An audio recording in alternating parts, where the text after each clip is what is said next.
Em 1972, o voo 571 da Força Aérea Uruguaia, fretado para levar uma equipe de rugby ao Chile, caiu no coração dos Andes. Haviam 45 ocupantes na aeronave. Uma parte morreu logo após a queda, mas os 29 que restaram se uniram na luta por sobrevivência no frio extremo, presos num dos ambientes mais hostis e inacessíveis do planeta. Com uma aprovação de 90% no Rotten Tomatoes, A Sociedade da Neve é o filme que trago hoje para você. Espera aí que já volto com mais sobre ele.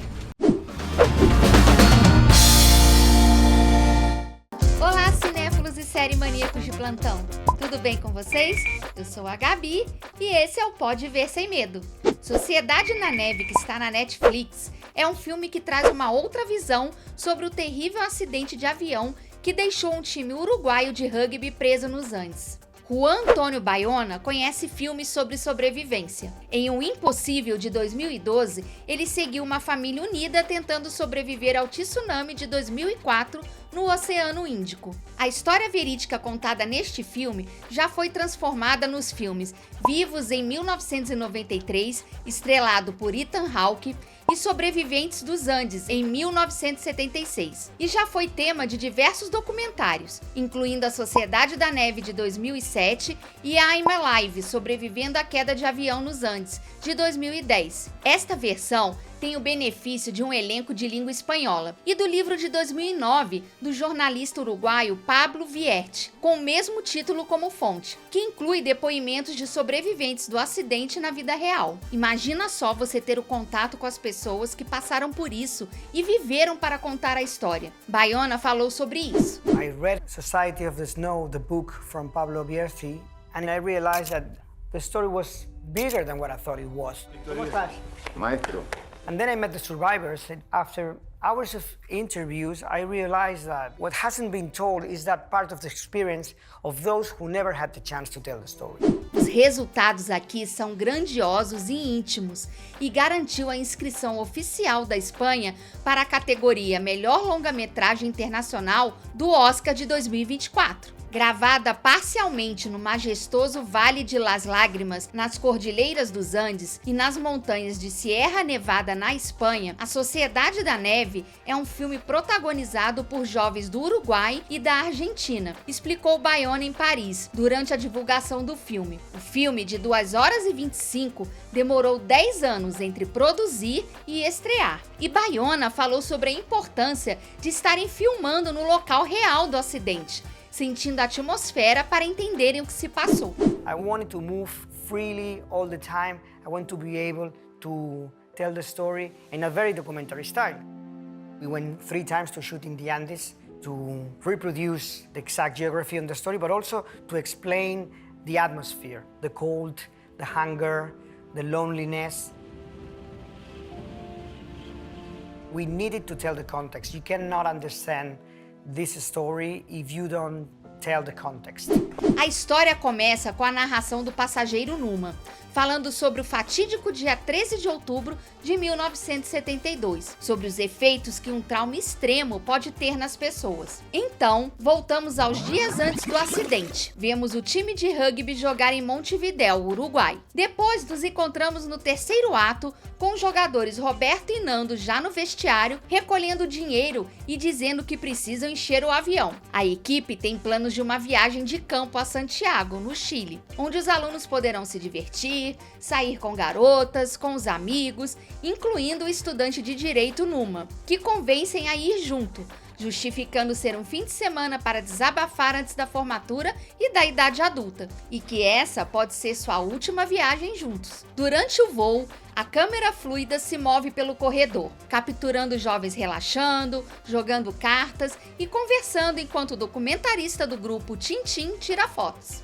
Um outro grupo discute como é perigoso voar pelos Andes, por causa da sucção criada pelos ventos quentes da Argentina e pelo ar frio das montanhas. Logo em seguida, com muita turbulência, o clima do voo muda. Em pouco tempo, os penhascos se estreitam, as asas são arrancadas e o avião se divide em 2, e alguns dos passageiros são sugados para fora. As cenas são aterrorizantes. Você se sente naquele momento de desespero. Neve, Detritos e ventos rodopiam pela fuselagem aberta. Fileiras de assentos deslizam para a frente, empalando alguns dos passageiros. Ossos são quebrados. A parte da frente do avião cai escorregando rapidamente para o seu local de descanso final, com uma fração dos passageiros ainda vivos, apesar de muitos estarem feridos. E a cauda foi arremessada para longe deles, junto com outros passageiros que não teriam como ter conseguido sobreviver a essa queda. Os sobreviventes enfrentam agora temperaturas congelantes, colegas gravemente feridos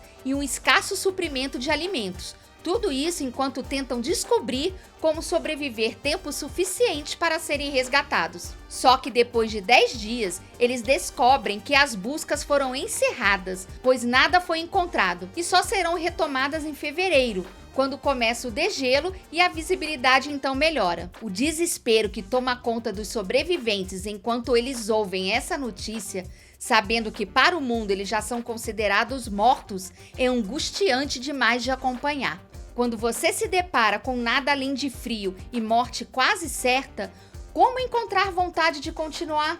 A história passa a ser não apenas sobre sobrevivência, mas também sobre como manter a esperança. Nas tomadas aéreas, quanto mais a imagem se afasta, mais fica clara a imensidão de nada em que eles estavam imergidos. A tragédia tomou rumos angustiantes quando, para se manterem vivos depois de já terem comido até os cadarços dos sapatos, os sobreviventes se viram obrigados a comer os restos mortais dos falecidos, enfrentando nesse momento um dilema moral e religioso, com uma turbulência psicológica, física e emocional que cada um teve que lidar para conseguir sobreviver. Arturo, um dos sobreviventes que está ferido, em uma conversa com Numa, é profundo em sua reflexão sobre o que é ter fé naquela situação, sobre em quem acreditar e em como se guiar em uma situação extrema que ninguém foi preparado para enfrentar, dizendo a ele que o que estão passando ali não se pode ver com os olhos de antes, e que crê em outro Deus naquele cenário, o que está na figura de cada um dos companheiros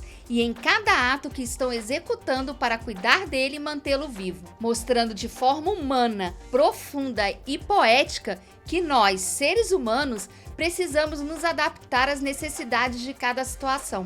Acompanhamos os mais de 70 dias em que cada um lutou e tentou de tudo para que conseguissem resistir. Assistimos à entrega, a dor e o corpo desistindo e definhando, a persistência até o fim para achar ajuda. É um filme que te faz sentir e sentir a cada cena. E após 72 dias presos na neve, somente 16 jovens que estavam no acidente foram resgatados. Um milagre que comoveu a opinião pública. Um dos sobreviventes, Carlos Paes, que faz o papel do próprio pai no filme, fez uma reflexão muito profunda dizendo: "Não vejo isso como uma tragédia, mas também não vejo como um milagre dos Andes. Não posso ver como uma tragédia quando a vida triunfou, porque hoje somos mais do que os que morreram nos Andes. E o milagre teria sido se os 45 passageiros tivessem aparecido vivos." Roberto Canessa, outro sobrevivente, que se tornou um eminente cardiologista pediátrico e candidato presidencial de 94 no Uruguai,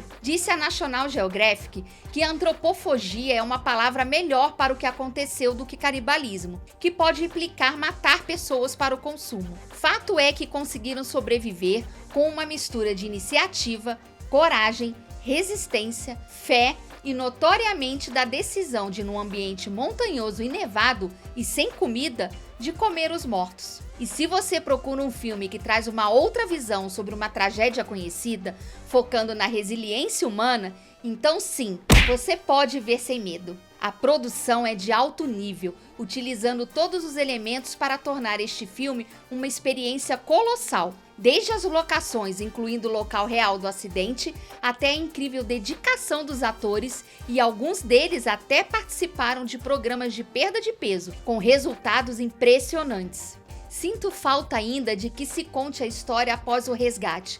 Como foi exatamente essa volta para casa?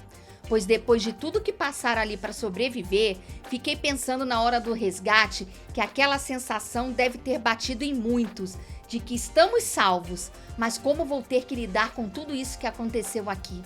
Mesmo que a narração de Numa reflita de forma assombrosa e poética, eles estavam mortos como nós, ainda fica a sensação de que essa história tinha que continuar.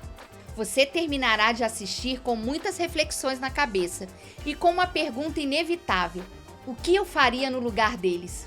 Então comenta aqui embaixo o que você faria. E por hoje é só. Se curtiu este vídeo, deixa seu like, já se inscreve aqui no canal e ativa o sininho para não perder o próximo vídeo. E não esquece de compartilhar com a galera e passar lá no meu blog. Até a próxima!